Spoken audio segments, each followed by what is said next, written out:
하도록 마태복음 9장 9절로 13절까지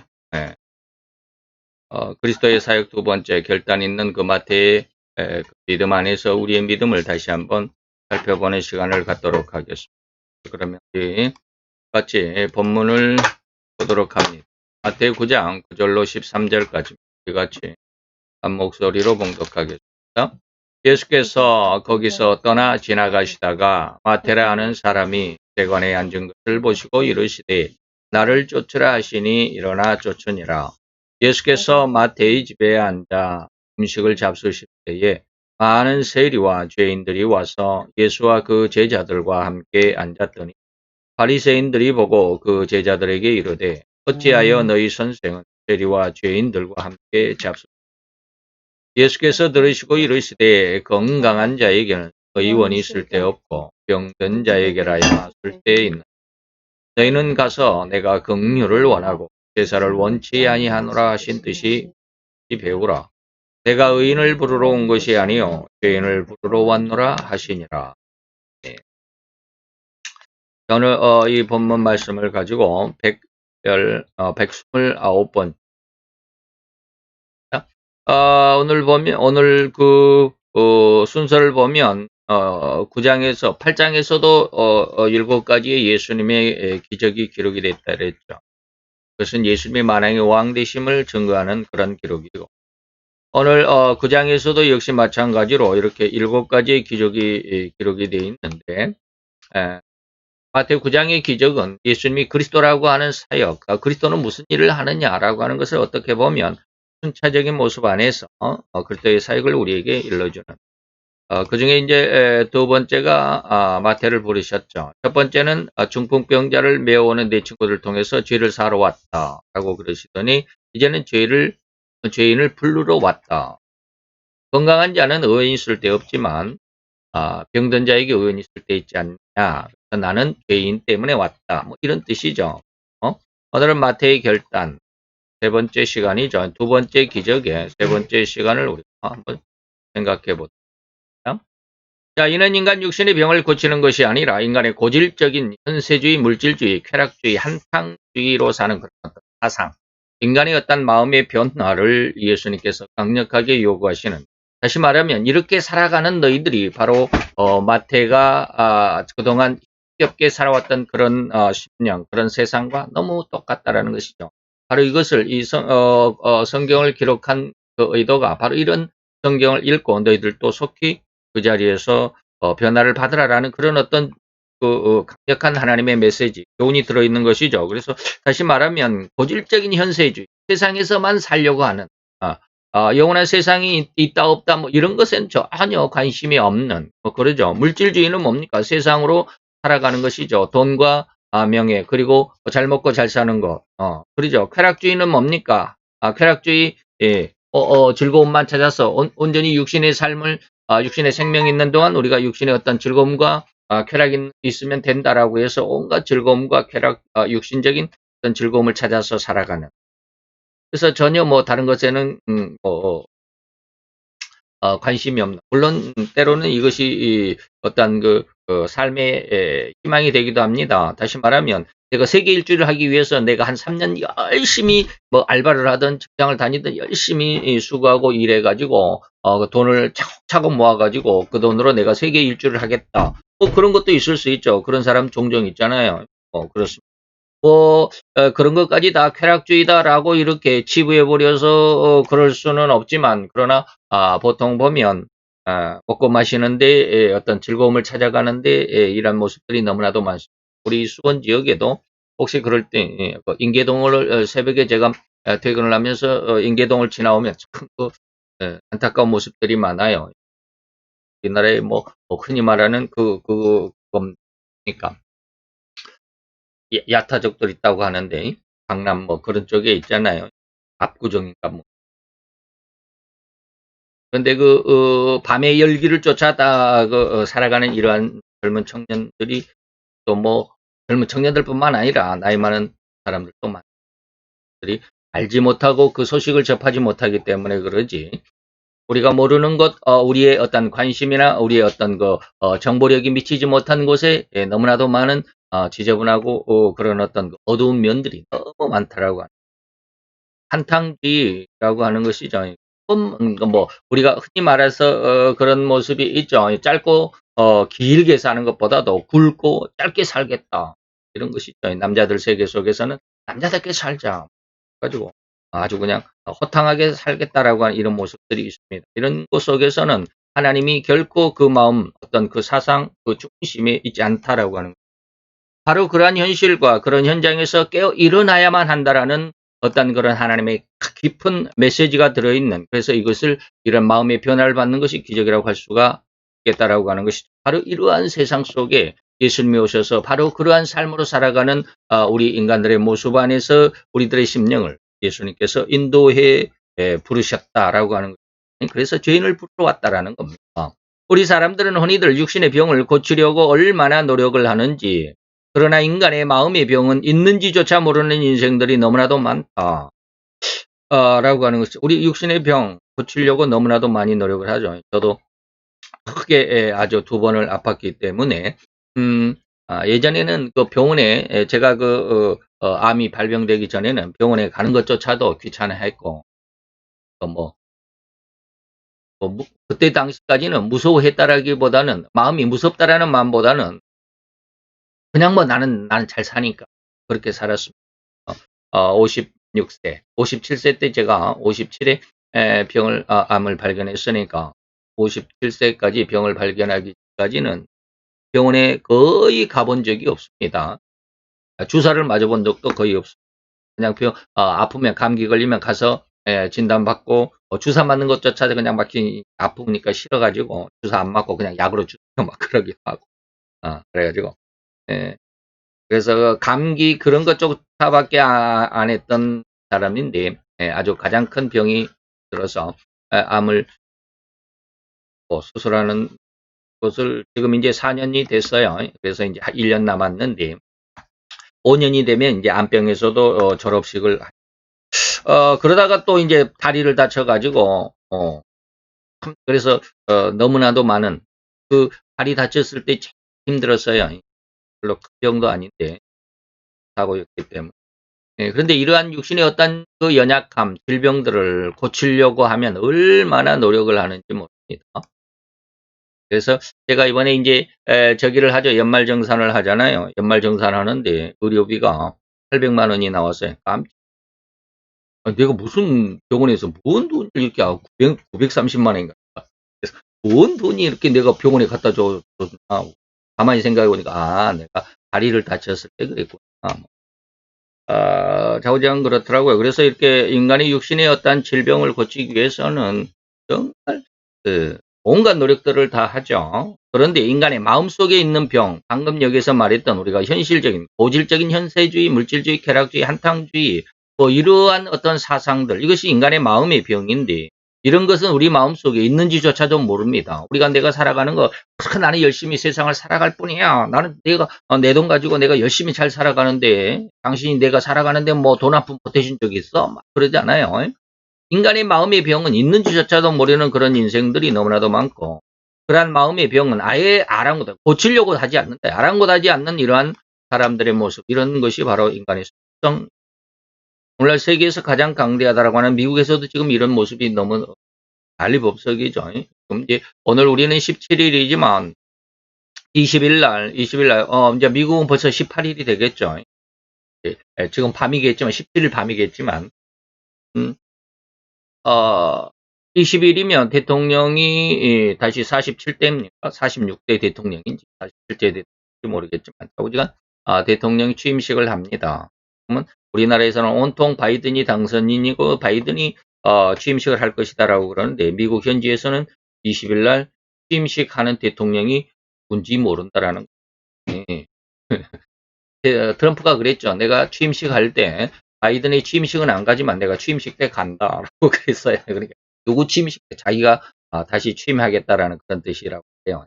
그래서 이러한 내용들이 참 많습니다. 다시 말하면 대통령이 되기 위해서 어마어마한 그런 부정과 부패를 저질렀죠. 온 세계를 동원해가지고 이것이 뭡니까? 바로 이런 인간의 마음의 병을 아랑곳하지 않는 그런 사람들, 그런 습성이 바로 미국에서 지금 그 수많은 사람들에 의해서 거의 미국이 한 3억 5천 정도 됩니다. 4억 정도 되죠. 인구수가 4억이 좀 안 되겠는데 3억 5천이 되는지 그 별로 이제 뭐 중국에 비해서는 그렇게 많지 않지만 그러나 상당히 많죠. 한 4억 정도 되는 그런 인구 속에서 거의 50%가 좌파 계열입니다.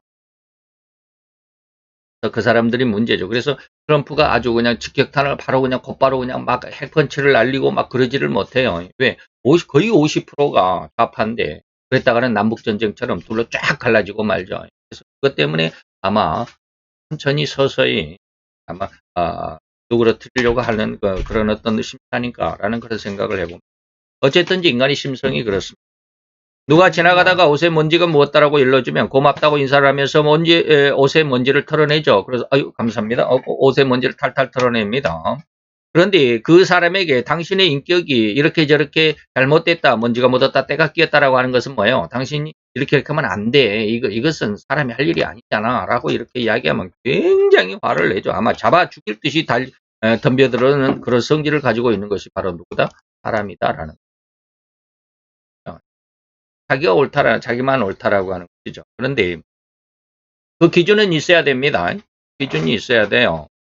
자기가 옳다라고 하는 거, 옹고집이라고 하는 것이 정말로 여기서 지금 제가 말하는 것은 뭡니까? 옹고집이라고 하는 것은 자기만 옳다라고 하는 것은 잘못됐다라고 지금 말하고 있는 것입니다. 인격에 때가 끼었다라고. 먼지가 묻었고 때가 끼었다라는 그런 어떤 의미.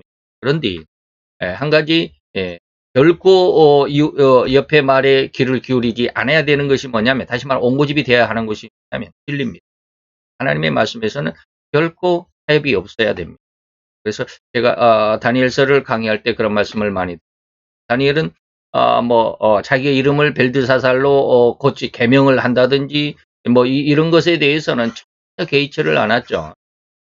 그러나 하나님을 섬기는 그 하나님의 법, 하나님의 율법을 지키는 것, 하나님의 진리를 지켜가는 것에서 그것이 잘못됐을 때는 그것은 목숨을 걸고 하나님의 법을 선택했다라고 하는 거죠. 뭐 하나님 앞에 기도하는 것, 하루 3번씩 기도하는 것을 못하게 했을 때라도 그는 능히 사람들 앞에 보는 것, 문을 열고 다 보는지 날마다 그렇게 했으니까 숨어서 하는 것이 아니고 하나님 앞에 기도하다가 사자굴에 집어 던져지고 하고 이런 것이 있죠. 그러니까 우리가 진리가 무엇이다라는 것을 정확히 우리가 깨닫기만 한다면 거기에서 결코 벗어나지 않을 겁니다.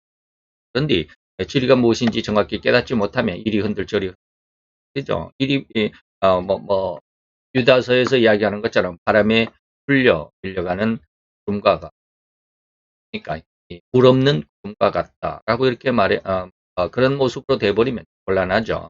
어쨌든지 우리가 진리가 무엇인 줄 정확하게 깨달을 수 있어야 합니다. 그리고 거기에서 결코 허리만큼도 타협점이 없는 것은 진리입니다.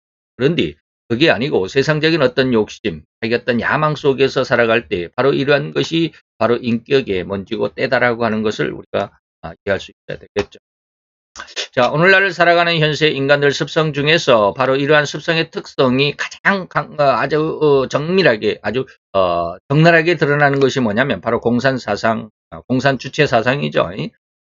그래서 이러한 공산 정책을 따르는 첫 사람이 바로 레닌이라고 할 수 있습니다. 물론 마르크스라고 하는 사람의 어떤 주창에 의해서 공산, 모든 사람이 다 한꺼번에 똑같이 분배할 수 있다라고 하는 그런 공산 사상이라고 할 수 있는데 그것을 따른 사람이 바로 이 레닌이죠, 러시아에.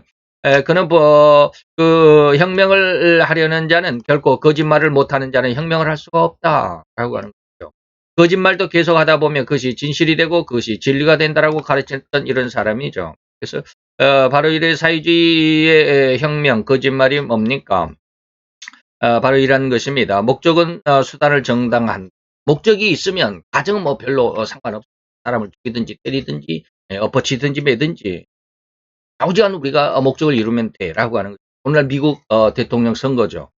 바이든이 대통령이 되기 위해서 어떠한 수단과 방법을 가리지 않고 해야 된다. 그러다 보니까 그런 내용들 오늘 아침에 이제 일어나 가지고 준비를 하면서 이렇게 하나 어떻게 동영상 유튜브를 하나 봤는데 미국에서 무슨 나바란가 무슨 보고서가 있죠. 미국에서 가장 유명한 가장 정통적인 그런 보고서라고 그래요. 그 보고서가 지금 네 권으로 어마어마하게 네 권으로 지금 보고서가 그 출간이 됐다고 그러는데 거기에 이번 대통령 선거에 대해서도 나왔습니다. 어떻단 모습이 있었나? 트럼프가 굉장히 앞서 있었는데 갑자기 새벽 2시에 개표하는 사람들을 다 중지시키고 내보내고 집에 돌아가라고 그러더니 그 시간 동안 불과 뭐 몇십 초 사이에 바이든 표가 그냥 쭉쭉 상승했다. 그래서 바이든 스트라이크다라고 하는 이런 별명이 붙은 그런 가 상당히 많다고 그래요. 그래서 목적을 이루기 위해서 수단은 정당화한 굉장한 이런 그러니까 공산주의 사상 이죠. 인간의 모습이 그렇다라고 하죠. 공산주의는 법률 위반, 거짓말, 속임수, 사실, 은폐 따위를 예사로 해치우지 않으면 안 된다라고 하는 것이죠. 기가 막히죠. 거짓말은 혁명을 위한 가장 강력한 수단이며 거짓말을 100번 하면 참말이 된다. 거짓말을 창조하지 못하는 자는 위대한 혁명가가 될 수 없다. 이걸 누가 그랬냐면 볼라디미르 레닌이라고 하는 공산주의 원조라고 할 수 있죠. 사회주의 혁명가인데 바로 이 사람이 볼셰비키 혁명을 주도했던 그리고 오늘날 러시아를 왕정 국가에서 사회주의, 다시 말하면 공산주의 국가로 탈바꿈시킨 사람이라고. 이 사람의 그 레닌의 어떤 교육이 우리나라에서도 굉장히 뿌리 깊게 들어와 있습니다. 그래서 오늘날 그 사회주의자라고 말하는 사람들의 모습이 전부 이 사람의 그 교육 사상을 교육받은 사람들이죠. 옛날 80년대 아니 이런 사상을 교육받은 이른바 좌파 계열의 사람들은 거짓말을 아무렇지도 않게 해댑니다. 그들의 삶이 기본이고 기준입니다. 자기들이 기준이라고 하는 거죠. 자기들의 생각이. 결코 거짓말을 죄로는 생각조차 안 하죠. 아니 생각을 못하는 그런 인격으로 굳어져 버렸습니다. 이런 어떤 사상을 가지고 살아가기 때문에 어쩔 수가 없는 그런 모습이겠죠. 그러니까 좀 안타까우네.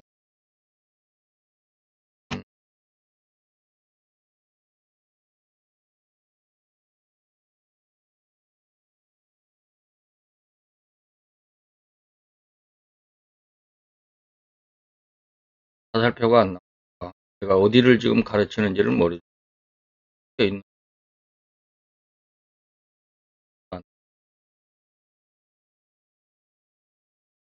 합시다.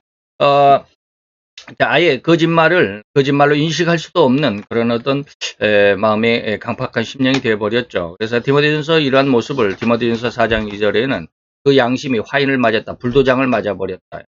그래서 거짓을 거짓으로 인식을 못하는 오히려 그 것이 참이라고 생각하는 이런 아주 엉뚱한 인격으로 발전되어 버렸다. 그래서 외식함으로 거짓말하는 자들이 그냥 겉으로 드러나는 것만을 나타내는 말만 한다 이 말이죠. 그래서 옆에서 아무리 당신은 거짓말을 하고 있다 이런저런 증거들이 있다라고 증거를 들이댈지라도 결코 그들은 이리저리 빠져나갈 궁리와 거기에 맞는 말들을 아주 멋들어지게 들이대곤 할 뿐입니다. 오늘 우리들에게도 이러한 그 어떤 잘못된 모습이 없지 않아 많습니다. 그것을 자기 자신을 볼 수 있어야 되는데 보지 못한 거의가 보지는 못합니다. 아무리 얘기를 해줘도 못 알아듣는다라는 거. 오히려 너만 잘났냐라고 그러잖아요. 그래서 이런 유튜브 동영상에 어떤 목사님이 우리나라의 좌파 계열의 그런 어떤 연예인들 명단을 쭉 공개도 하고 또 좌파 계열의 목사님들까지 이렇게 쭉 공개를 하고 하는 그런 목사님이 있어요. 안누구 목사님이 이제 부산에 계신 거예요. 그러니까 거기에 대한 어떤 그 댓글들을 보면 참 예수를 안 믿는 사람, 세상에 이렇게 흉악하고 죄악으로 가득 찬 오히려 죄성들의 인간일 뿐이다라고 하는 것을 아주 실감할 수 있는 그런 댓글들을 볼 수밖에 없습니다. 거기에 예수 믿는 사람들도 거기에 댓글을 달아요. 나도 예수를 믿는데 당신 같은 사람이 있어서 참 예수 믿는 것이 부끄럽다라고 이렇게 댓글을 다는 사람들도 많아요. 목사들을 뭐 아주 그 목사 새끼야 막 그러면서 욕을 하는 사람. 이거 장난말로 하는 것이 아니라 입격을 모두하는 그런 말이죠. 물론 저도 제 친구 중에서도 장난말로 아주 친하기 때문에 장난말을 합니다. 목사놈아, 목사놈아 그런 거 없어요. 그것은 뭐 장난인, 친구 간의 장난스러운 말이니까 그럴 수 있다라고. 그거는, 이런, 온라인상에서 이런 것들은 장난이 아니라 인격 자체를 말살하려고 하는 그런 어떤, 그런 죄의 열매 성들이다라고 합니다. 그래서 즉, 저들은 결코 양심도 없는 것만 같은 그런 생활, 그런 언행으로 살아만 갑니다. 그러나 그러한 그들에게 만약 상대방의 거짓말을, 그러면서도 상대방이 잘못됐다라고 하는 것을 하나, 알게 되면 그것은 완전히 상대방을 용납할 수 없는 가장 사악한 존재로 낙인을 찍는 그런 습성이죠. 오늘 지금, 예전에 그 주땡땡 법무장관이 지금, 윤땡땡 검찰총장하고 아주 굉장했었죠. 근데 지금은 많이 전세가 역전이 됐다고 그래요. 그렇게 공격했던, 전 법무장관이 아니죠. 아직은 바뀌지 않았으니까. 어쨌든지 법무장관이 많이 지금은 이제 반대로 역전이 되어 있는 그런 상황들을 여러분들이 뉴스를 통해서 볼 수 있을 것이죠. 바로 그렇죠. 상대방이 조금만 잘못하면 난리법석이죠. 그게 뭐냐면, 바로 오늘날 이 현재, 다시 말하면 제가 이 원고를 2020년 11월 달쯤에 지금 원고를 작성해 놓은 건데, 그때 시점에서 좌파 계열의 정치인들은 결코 자기들의 거짓말과 잘못을 인정하려 하지 않고, 오히려 반대로 얼마나 그 거짓말을 미사 여부를 총동원하여 덮어버리려고만 하는지, 나는 잘하고 있다. 나는 검찰 개혁을 충실히 완성하는데 그 과정 속에 라고 이렇게만 말하지, 잘못하고 있다라는 말은 전혀 안 하잖아요. 결코 자기의 잘못을 알지도 깨닫지도 못하는, 그리고 사과할 마음조차 없는 이미 화인 맞은 그런 심성은 아닌지 의심스러울 정도가 아니냐 이 말이죠. 그래서 법무장관은 윤땡 검찰총장의 특활비, 특별활동비를 이것 때문에 그 박근혜 전 대통령도 35억을 받았다고 그러고 그 죄목으로 15년의 형을 선고받았습니다. 엊그저께 선고가 됐잖아요. 완전히 기결수가 됐습니다. 35년을 살아야 된다. 15년형을 받고 뭘로 해가지고 5년형을 받고 그래갖고 22년이 확정이 됐습니다. 바로 이 특활비 때문에 그랬어요. 5년을 선고를 받았어요. 그래서 윤땡땡 검찰총장을 이것으로 올가매려고 그랬죠. 그래서 이 특활비를 윤 총장이 자기의 쌈짓돈처럼 쓰면서 하급기관에는 돈 한 푼도 지급하지 않았다라고 국회 감사장에서 그렇게 나와서 주장을 했습니다. 개인적으로 한 것도 아니고 국회 국감장에서 이런 말을 했습니다. 그런데 그러한 사실은 전혀 묵은기설이었다라는 조사 결과가 다음에 며칠 만에 나왔죠. 그리고 오히려 특활비를 사용처에 잘 맞도록 사용하고 있다라는 그런 결과 조사가 나왔습니다. 그러다가 그러면 이제 검찰이가 아니라 법무부가 그렇게 검찰의 특활비를 문제를 삼았으니까 법무부의 특활비 출처를 밝히라라고 하니까 자기들은 어떻게 그건 비밀이다라고 밝힐 수 없다. 참 이러한 모습이 오늘날 인간의 착한 모습들이죠. 이러한 성품이 바로 오늘 우리가 가장 가슴 아파해야만 하는 죄성의 진면목인 것을 들여다볼 수 있어야 됩니다. 남을 짓밟고자 하는 그런 마음들은 있고 그런 언행들은 있지만 자기에게 대해서 그런 어떤 그런 어떤 공격이 올 때 그것은 완전히 깔아뭉개려고 하죠. 아니다. 거짓말이다. 나는 모른다. 이것이죠. 그래서 자기 양심이 화인 맞았다. 불도장을 맞았다. 이 말. 오늘 우리는 이러한 성경을 공부하면서 바로 우리 곁에 그리고 내가 살아가는 이 현실 속에서 이러한 의미가 어떻게 누구에게 이루어져 가고 있는지를 볼 수 있어야만 하는 귀한 기회가 되어야 합니다. 물론 제가 이제 이 정치인들에 대해서 이렇게 이야기를 하지만 정치인들뿐만 아니라 우리들도 역시 마찬가지죠. 우리 마음속에도 있어요. 우리는 하나하나 제가 다 들춰내지 않았기 때문에 그러지 저에게도 그런 것이 많이 있어요. 그러나 마태는 수십 년을 살아오던 자기의 생의 위치에서 분연히 일어나서 주님을 따랐습니다. 주님을 따라갔습니다. 이것이 정신적인 기적이라고 할 수 있는 것입니다. 마태는 자기를 세리마태라고 부르고 있는데 세리라는 말을 굳이 써야만 했는데 그것은 뭐냐면 상당히 자기 겸손을 나타내고 나는 죄인이야 라고 이렇게 말하는 것과 같습니다. 그래서 그 이름을 자기의 본연의 이름은 레위였다 그러죠. 자기 본연의 이름을 쓰지 않는 것을 보면 자기의 겸손을 나타내고 자기 자신을 회개하고 있는 좀 안타까운 자기 모습을 하나님 앞에 토로하고 있는 그런 어떤 마음의 표현이 자기 이름 속에 들어있다라고 이것을 봐야 할 것입니다. 그런 그가 바로 예수님이 자기를 초청하니 자기를 만나주니까 자기는 예수님을 자기 집으로 모셔드렸다라고 하는 것. 이것이 바로 오늘 신앙인들의 모습이 되어야 되고 우리의 마음을 변화시킬 수 있는 다시 말하면 마음 변화, 인격의 변화의 기적이라고 할 수 있죠. 이러한 죄인들을 이렇게 세상의 욕심으로 살아가는 맨 앞에서 여러분들에게 말씀을 드렸던 뭡니까? 어디가 버린 인간의 고질적인 현세주의, 물질주의, 그 다음에 쾌락주의, 그리고 한탕주의로 살아가는 우리들의 그런 모습 안에서 우리들은 분연히 풀고 일어날 수 있어야 된다라고 하는 것입니다. 자, 우리는 성경을 또 오로지 성경을 우리의 인간의 삶 그리고 인간의 인격적인 삶의 기준으로 삼아야만 합니다. 성경이 기준이 되어야만 합니다. 아니야, 나는 내 생각이 기준이야라고 말하면 정말 곤란합니다. 얼마 안 가서 그 자기 중심의 기준은 얼마 안 가서 곧 그것이 잘못됐다, 틀렸다라고 이러한 판단이 나오게 될 겁니다. 지금 우리 모습 안에서도 그러잖아요. 주 장관의 모습이 바로 그러잖아요. 이전에는 그가 옳다고 윤 총장이 잘못됐다라고 그렇게 그런 기준을 내세웠지만 지금은 정반대잖아요.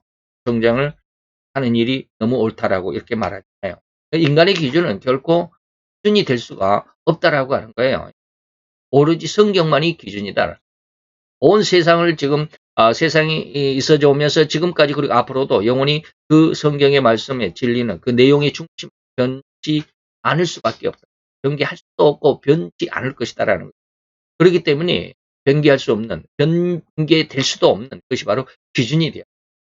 우리 마음은 내가 뭐 무슨 생각을 하고 무슨 주장을 해도 그것은 얼마 가지 않아서 분명히 잘못을 잘못이 잘못됐다라고 하는 것이 검증이 될 수밖에 없어요.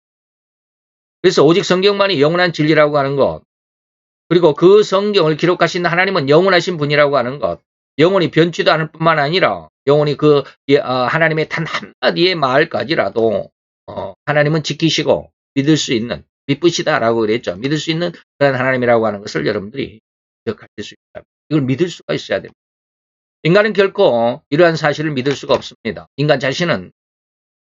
방금 말했듯이 인간의 자기 주장, 자기 생각은 결코 기준이 될 수 없다라고 하는 것. 그래서 인간은 결코 믿을 수가 없습니다.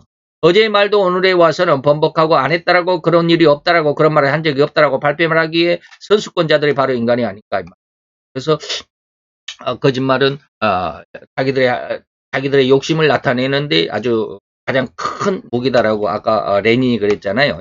이번 2020년 청와대를 국정감사하는 동안에 대통령 비서실장이라고 하는 사람이 감사 현장에 나와서 국회의원의 질문에 답변하는 동안에 지난 처음 두 번 출석을 했는데 첫 번 출석을 해서는 2020년 8월 15일 날 광화문 집회에서 전땡 목사님이 광화문 집회를 주도를 했죠. 그래서 거기에서 코로나가 백 몇 명이가 나왔어요. 그러다 보니까 그걸 이야기하는 것입니다. 그 집회의 주동자는 살인자다라고 이렇게 국감장에서 발표를 했습니다. 집회를 주동해가지고 집회를 모집해가지고 거기에서 코로나19 중국 우한 폐렴이 백 몇 명이 나왔기 때문에 바로 살인자가 아니야. 살인자라고 이렇게 했죠. 그랬더니 온 나라의 여론들이 그냥 그게 무슨 말이냐 하고 그러니까 두 번째 출석한 자리에서는 나는 살인자라고 한 적이 없다라고 아주 발뺌을 하죠. 그래도 같은 당 위원장 김땡땡 위원장에게 빗잔을 듣기도 했습니다. 바로 이 모습이죠. 뉴스에 나와 있는 모습입니다. 청와대 집회 주동자는 살인자다 하는 그런 발언을 이제 후에 큰 문제가 됐죠. 그러다 보니 그때 뭐라고 그랬느냐면 이때 첫 번째 나와서 하는 이야기가 그겁니다. 불법 집회에 참석한 사람을 지금 옹호하는 겁니까? 살인자입니다. 살인자. 이 집회 주동자들은 살인자다라고 전땡땡 목사님을 그렇게 했죠. 그래서 비서실장이 발끈했습니다. 살인자라고 한 적이 없습니다. 그랬더니 같은 당의 원내대표인가요? 여기서 이제 이름은 나와 있지만 발끈한 일이 아니지 않냐, 당신이 그런 말 했지 않냐라고 이렇게 이야기합니다. 그래서 2020년 11월 13일 날 뉴스입니다. 뉴스에서 노 실장은 이어서 국민에게 살인자라고 한 적이 없다. 어디에서 가짜 뉴스가 나오는가 했더니 여기서 나온다. 이 국회 감사에서 국회의원들이 가짜 뉴스를 만들어내지 않느냐. 속기록을 봐라. 내가 살인자라고 한 적이 있는지. 뻔히 이렇게 뉴스까지 나왔는데 이렇게 자기의 잘못을 시인하지 못하죠. 안 하는 게 아니라 못합니다. 인간의 진면목을 이렇게 들여다볼 수 있는 것이 바로 이러한 오늘날 현장이죠. 그렇다고 해서 이 노실장만 그런 것이 아니라 우리도 무엇인가 내가 잘못했다고 잘못한 것이 드러날 때 그것을 감추려고 할 뿐이죠. 오로지 자기의 이상과 사상과 이념을 기준으로 삼고 이리저리 난도질하는 것. 다른 것은 전부 다 난도질해버리죠. 그러한 삶이 진실로 왜곡된 인격이라고 하는 것 아무리 알려줘도 잘못된 사고방식이라고 하는 것 아무리 알려줘도 죄악이고 죄성일 수밖에 없다라는 죄인이라는 사실을 아무리 알려주고 깨달으라고 목소리를 높일지라도 저들은 결코 그것을 듣고자 하지 않았습니다. 들을 수도 없는 심령이 이미 되어 마음에 화인이 맞았다라고 그랬죠. 바로 이러한 허리만큼의 기도감도 없는 죄성, 그런 영원한 지옥의 형벌을 받을 수밖에 없는 인간 성품을 하나님은 회개시켜서 영원한 천국과 영원한 생명으로 인도하기 위한 그런 어떤 기준이 바로 성경이라고 합니다. 오늘 예수님이 그래서 이러한 인격을 가진 사람들을 부른다 말이죠. 내게로 나오라. 물 없이 돈 없이 가서 내게로 나오라. 그래서 인격의 기준은 자기의 사상이나 이념이 아니라 오직 무엇이다? 성경이다라고 하는 것. 여러분들이 꼭 기억을 해야만. 영원토록 변할 수 없는 오직 유일한 기준일 뿐입니다. 오늘 이 기록의 주인공인 마태는 바로 이러한 영원한 지옥의 형벌인 죄성의 성품, 그렇게 살아왔었다 이 말이죠. 자기 그러한 인격에서 분연히 돌이켜서 성경을 중심하는, 그리고 새로운 성품과 새로운 인격으로 변화를 받게 되는 이 엄청난 인격, 마음의 인격의 변화의 기적을 오늘 여기에서 기록해 놓은 것입니다. 이것이 바로 정신적인 그리고 영적인 변화고 이것이 바로 기적입니다. 영원히 변할 수도 변치도 않는 기준인 성경으로 되돌아가야 합니다. 저도 예전에 요즘에 많이 고민하는 게 그거예요. 예전에는 이런 세상을 볼 수 있는 눈이 없었어요. 아예 눈. 그래서 세상에 그냥 나도 큰 교회를 해야 되고 더 많은 일을 해야 되고 그래서 교회가 좀 컸으면 교회가 성도들이 더 많았으면 그래서 헌금이 더 많았으면 그래서 이런 일도 하고 저런 그렇게 하죠. 그리고 그렇게 지금 하고 있는 그런 목사님들 보면 목사님 얼마나 저렇게 하나님의 축복을 받았을까 맨 이런 생각만 하고 친구들도 그런 이야기도 많이 했어요. 근데 그게 아니더라는 거예요. 이제는 이게 이제 생각의 변화가 너무 오랜 시간, 너무라는 말이 좀 그렇지만 이 시간 동안 하나님이 하나 알려주시고 깨닫게 하시고 하니까 참 변화가 있어요. 그게 옳은 것이 아니고 그게 진짜가 아니고 하나님의 진리가 전도 살아있는 것이구나라는 하나님의 말씀에 대해 성경 말씀이 살아있다라고 하는 그 살아있는 인격이 하나 조금씩 느껴지고 깨달아지기 시작해요. 완전히 변화가 되지는 않았는데 그래서 요즘도 많이 고민을 하고 있다고 제가 늘 말하는 거잖아요. 바로 그렇습니다. 그래서 완전히 이렇게 성경으로 되돌아갈 때 우리의 생각이 완전히 하나님의 여러분들이 생각하고 있는 지금 여러분들의 그 인격과 여러분들의 어떤 그 생각과 삶의 모든 기준이 지금 완전히 죄의 바탕 위에 있습니다. 나는 이렇게 할 거야. 나는 이렇게 해서 이러이러한 모습으로 살아갈 거야. 내 10년의 모습은, 내 15년 후의 모습은, 내 20년 후의 모습은 이런 거야라고 전부 계획하고 있을 거 아닙니까? 이러한 모든 것들이 다 죄의 기반 위에 있습니다. 전혀 그게 죄라고 느끼지 않습니다. 나는 열심히 내가 남에게 무슨 도둑질을 했나, 남을 뒤통수를 한대 후려쳐 까가지고 그냥 남의 돌을 뺏어가는 내가 무슨 강도질을 하나? 나는 열심히 내가, 그렇게 생각하잖아요. 그게 정당하다고 생각합니다. 그게 죄라는 것이 느껴질 수 있지 않습니다. 그리고 모든 것이 하나님께서 주신 것이다. 세상에 모든 선한 은사가 다 하나님의 하늘로부터 온다라고 성경이 기록하고 있잖아요.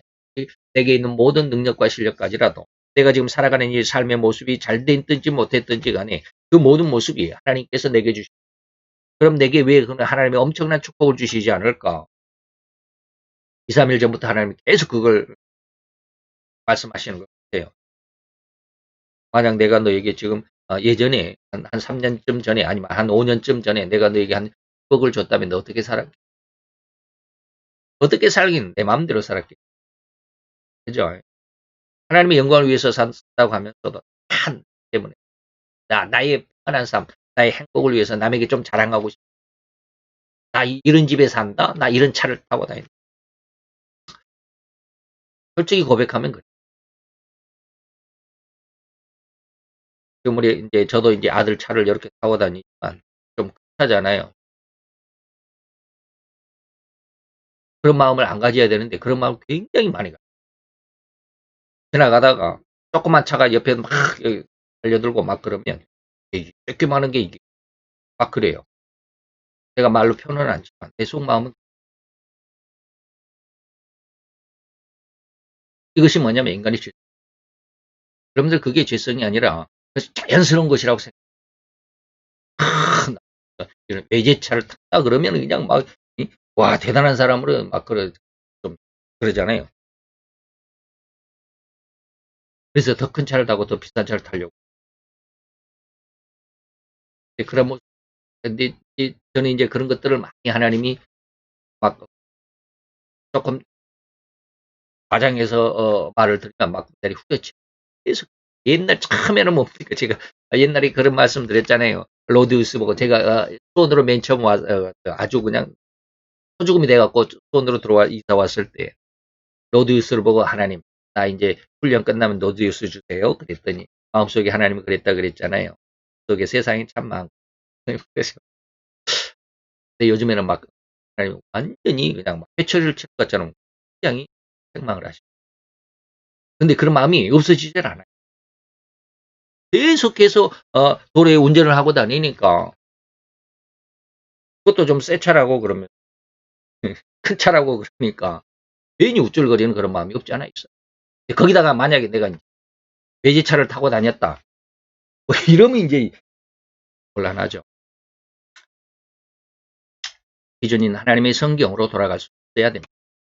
이것은 자기의 생에 큰 전환점이 되어버린 이런 기념비적인 상황에서 마태는 잔치를 베풀었습니다. 이런 극적인 변화 은혜를 얻은 사람은 키 복을 얻었다고 할 수밖에 없는데 상당히 많은 사람도 이런 은혜고 성령님의 역사하신 은혜를 그냥 모른 척하고 지나가 버린 성령의 역사는 잘 몰라요. 받았는지도 몰라요. 그렇기 때문에 그것에 쉽게 말하면 하나님 앞에 감사하지 못하는 경우가 많다 이 말입니다. 그 잔치에 모인 사람들은 아주 천한 측의 사람이었습니다. 세리와 죄인들 그리고 문명의 사람들이었죠. 그러나 세상은 다시 말하면 세상이 그리고 세상적인 인간적인 욕망의 사상에서 높은 자리에 있는 인텔리라고 인정받는 그러한 사람들의 부류가 아니라 세상에서 그러한 사람들에 의해서 멸시를 당하고 전시를 당하고 무시를 당하는 이런 사람이 오히려 하나님의 구원의 손길과 그 은혜를 더욱 사모하며 더욱 더 가까이 가기를 원합니다. 그래서 어저께 그저께 하나님께 받은 은혜 기도하는 가운데 그런 말을 제가 기도 가운데 많이 하나님 왜 나를 이렇게 부자로 만들셨어? 뭐 이런 거. 왜 부자가 되면 교만하기 쉽다라는 거. 방금 말씀드렸듯이 그런 거예요. 아직도 제 마음속에 그런 것이 많이 있다. 괜히 큰 차 타고 다니면 옆에서 조그만 차가 막 알짱거리고 그냥 계속 끼어들려고 그러면 그냥 막 그래서 어이구 이게 아쭈 막 그러잖아요. 그런 게 없지 않아요. 나 이런 집에 산다. 나 이런 차 타고 다닌다. 뭐 괜히 마음속에 그런 것들 네. 그런 마음이 없어야 하나님이 진짜 복을 하나님이 언젠가 약속하셨어요. 내가 네가 원하는 게 얼마냐? 일용할 양식이 얼마냐? 100억입니다. 그랬더니 일하는 내가 줄게. 그러면서 그 후에 얼마 동안 후에 하나님이 그런 말씀 하나님 100억은 기준이 기본 시작이고요. 한 3천억은 있어야 되지 않을까요? 원하는 그게 바로 하나님 원하는 대로 준다라는 것은 내 마음에 그런 욕심이 없을 때 하나님이 내 마음 깨끗해졌을 다시 말하면 내게 하나님이 300원을 주든 30만 원을 주든 아니면 3억을 주든 아니면 3천억을 주든 그 돈에 대한 욕심이 없지. 다시 말하면 내 마음이 영성이 되었을 3천억을 준다 한들 내가 교만하지 않을 수 있는 그런 성격이 될 무한대로 주겠다. 근데 그렇지 않으면 우리 인격은 뭐요? 너무 인간이 교만 속에 있기 때문에 우쭐거리죠. 나 이만큼. 자, 그렇습니다. 오늘 우리는 이런 모습, 인간의 모습 안에서 하나님은 빨리 뭐 하라? 회개하고 돌아오라. 내가 그런 사람들을 위해서 내가 세상에 왔다. 바로 너희들을 내가 부르러 왔다라고 말씀하신 것이 오늘 세리 마태의 변화, 인격의 변화 속에서 죄인을 부르러 오신 하나님의 그 마음을 배울 수 있어야 되겠다라는 거. 그다음 할렐루야 주님, 오늘도 여호와의 귀한 사랑과 나와 은총을 감사드리나이다. 주의 영광 안에서 오늘도 여호와의 크신 은혜와 은총이 우리 가운데 또 우리의 마음 가운데 우리의 영혼 가운데 울려지는 이 시간 실로 이 말씀 영혼을 울리는 성이기를 원합니다. 마음속에 세상적인 것에 아버지에서 이제는 분연이 일어나서 하나님 앞으로 나아가는 한 출발점이 되고 출발점이 되는 은혜의 역사가 이루어지는 큰 변화의 기적의 시초가 되었으면 하시고 은혜를 도와서 우리로 인하여서 하나님의 영광을 또 하나님의 귀한 뜻을 이루시고자 원하셨던 하나님의 그 계획이 진행되어가 성공 이루기까지 우리로 주님의 귀한 도구로 귀한 제자들로 주님 삼으시는 은혜의 기발점이 되어 예수 그리스도의 이름으로 감사와 기도드리옵나이다.